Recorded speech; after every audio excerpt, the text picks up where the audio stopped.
All right, welcome back to the IEM Sao Paulo Qualifiers, guys. This is Stage 2, Day 2. It's a double elimination tournament, and we are currently in the semifinals of the winner's bracket, which is kind of, in context, the quarterfinals of the entire tournament because it is double elimination. I'm Rifkin, joined today by my Insanity's Penguin, my co-caster, but fret not, he's nowhere close to JJakji. So JJakji cannot hear him casting as it was perhaps a bit of a concern. But spotted here in the lower right corner of the map, playing for Team Liquid, it is Liquid Snute. And you can find him on Twitter at Liquid Snute. I actually don't think it would be too big a deal even if he could hear me casting, because he probably wouldn't understand 90% of what I'm saying. But in the top left spot location, we have our blue Terran player representing my Insanity. It is going to be JJakji.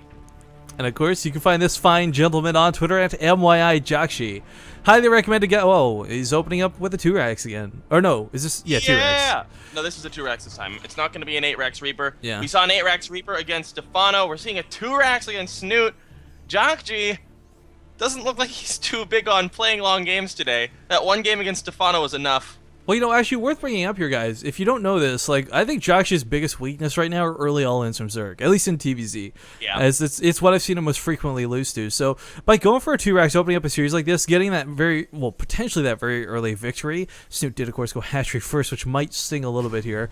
This prevents that from happening. It's going to be scouted, but it's going to be scouted late. There's an Overlord slowly moving towards them. But here's the thing with the 2-Rex, right? Oh no, he's moved it. He's changed the Overlord pathing. Oh no, he's gonna just barely miss it now.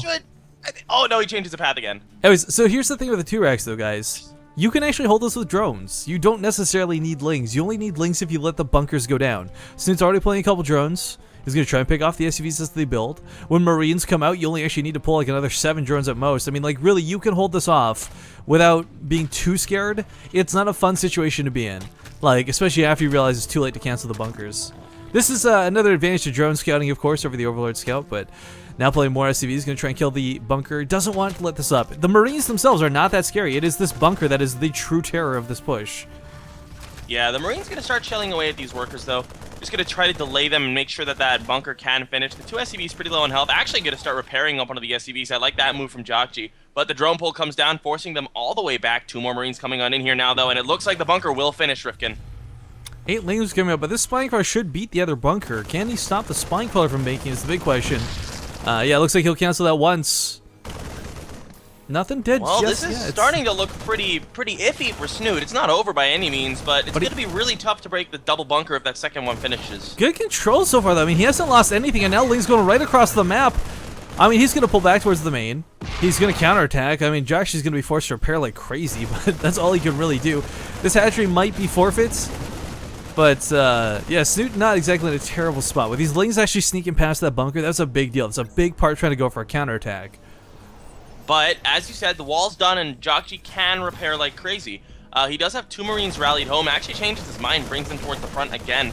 And I don't really, I mean, this can be essentially repaired forever, and JJakji, slowly but surely, is about to take out this hatchery at the low ground. So at the very least, he's gonna... 4 SCVs isn't enough, I don't think. You need, was it 5 or 6, right, for 3 depots? I'm not 100% sure. Oh no, look at, he's actually got them bouncing between the 2. That works out quite nicely.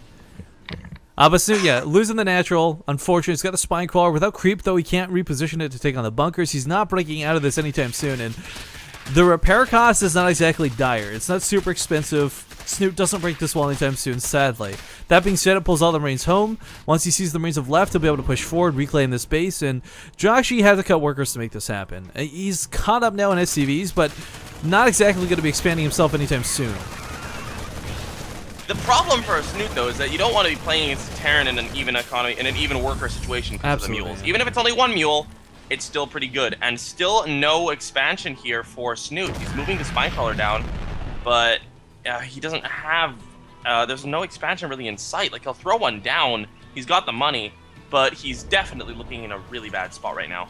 Now, this is a situation where Snute has to ask himself, does he go for an all-in or does he try and macro? So commonly, you'll see all-ins come off of this, and all JJakji has to do is hold. Like, it's weird to consider, but that's kind of like the situation you force your opponent into. I love the way he's landing his barracks, too. Prevents some bailing buffs from just absolutely, destroying this game. Yeah, he's definitely walling off just to be safe, but Snoot's not going for an all-in. He's building another spine. He wants to be really defensive here and make sure that he can survive anything. And he wants to just... Actually, it looks like he wants to potentially double expand. No, he's just going to single expand for now. Or, I don't know, he just has a drone to set kind of... Okay. Macro hatchery, so... Might... Oh, I see. He wants to spread creep.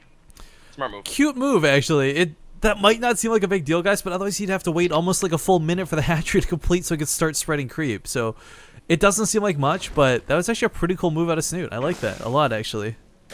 It's something TLO's been doing quite a bit for a little while, actually. So definitely something you probably got from TLO, but a nice move indeed. JJakji, though, securing himself a pretty big supply lead, getting up a tech lab on that factory, potentially for tanks. Also, almost done with a second CC and a third one just starting now as well.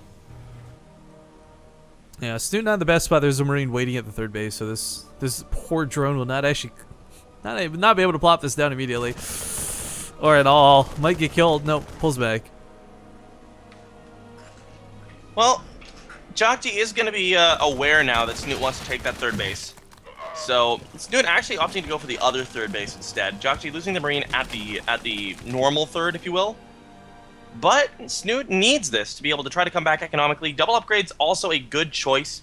He's going to be ahead on upgrades as a result. We only have one NG bait coming down, and it has only just started. Second one coming up now as well, but it is going to be behind for JJakji. So Snute wants to get ahead in the upgrades, and he wants to definitely stay there. Bit of an awkward walk around here through these Marines, these Lings, trying to go for scouting information. JJakji doing his best to deny that, but as Snute gets over here, he's going to see no natural base yet. Might think JJakji's one basing it, not realizing, oh hey, there's 3 CCs actually behind this. Well, he will see the orbital moving on out towards the natural at the very least. Baneling Nest coming on in now for Snute. No lair just yet by the looks of it. So that's going to be pretty late tech. But overall, the game has sort of normalized from here, and we should be seeing a macro game out of these two guys. Very weird to consider with the way this game opened up, but you guys got to remember too, one big thing for Snute is a lot of his larva is not going to go into workers. He has to drone up. He has to catch up and sort of claim out that lead. I mean, he's already ahead by workers, but this is where he wanted to be, like, say, 3.5 minutes ago, not just barely coming around the 11-minute mark. Yeah, so now we do have Snute at a pretty good worker count, though. He's up to 44. Lair now underway. Starport now underway, so the tech for JJakji is not all that early either. He really wanted the tank out to be able to defend against any sort of Roach all-in or Roach Bane all-in. And with Snute putting up a fourth base behind this, he's actually going to be solidifying himself into a very, very, very nice economic position. Whereas JJakji is behind in tech now with that Starport so late, and his own upgrades, they are coming in, but they aren't ahead by any means. So Snute, actually, I would favor his position a little bit more. But it's definitely not dire for either player at this point, where it's just going to be a very, very ordinary game moving forward here. One tank for JJakji. He'll probably be going for Widow Mines now. He's adding on a reactor on that first factory and adding on more Raxes now. So it's definitely going to be a Marauder, Marine Marauder Widow Mine. Medevac. Yeah, what's a little awkward is I think JJakji was really expecting that all in. Like, whether it's Roaches, Banelings, some sort of bust, like... A big part of why he got the tank up and why he delayed moving out that third was like he was expecting Snute to go all in after being kind of shut down like that, but Snute kind of, I don't know, almost metagaming that by going for 4 bases. It's going to work out for Snute here in the end. Yeah, the fourth base is actually up at around the time you would want it up at a normal game. So he's doing very well for himself economically. Meanwhile, +2 armor has started for a Zerg player. +2 attacks, not just yet. There we go, starting up right now. And with a worker count of 65, JJakji's looking very healthy himself. He's got 50 workers, 3 orbitals. Economy is definitely even at this point, so that's looking pretty good for our Terran player. But even's not good no enough armory for up yet. Yeah, well, that and the fact that Banelings are going to be a little bit hard to trade with here. I mean, he doesn't have enough to really bully through. JJakji doesn't have a lot of army supply, period. 14 Lings couldn't come out, but he's going to lose all these workers. Yeah, trying to full retreat. This catches him completely off guard.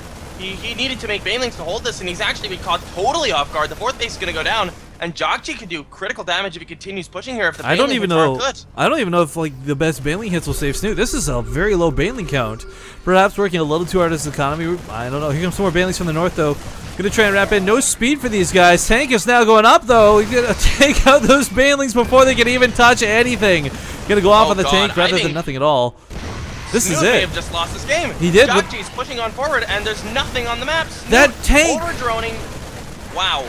That tank was so good. Oh my god. All right, well, JJakji Yeah, really unfortunate for Snute, but I mean, let's be honest, this opened with an 11-11. Snute lost his natural base. This started out rough for him, but JJakji, one way or another, secures game number 1. I really, really liked Snoot's position until he just did not see that move out coming, and JJakji completely blindsiding him, taking game number 1 in this best-of-3 series. Meanwhile, a little bit of an update from the rest of the bracket. Mana did beat Kane 2-0, so Kane will be dropping down, and Mana will play the winner of this as a result in the winner bracket finals. Well, I'm actually pretty down for that PV whatever, as long as it's not a mirror match. But, well, not really possible. Given these two guys. Well, that's what I'm saying. Like, that's why I'm looking forward to it one way or another, no matter who makes it. But next map will be Frost, folks. And it's going to be game number 2 as we continue through with Snute versus JJakji.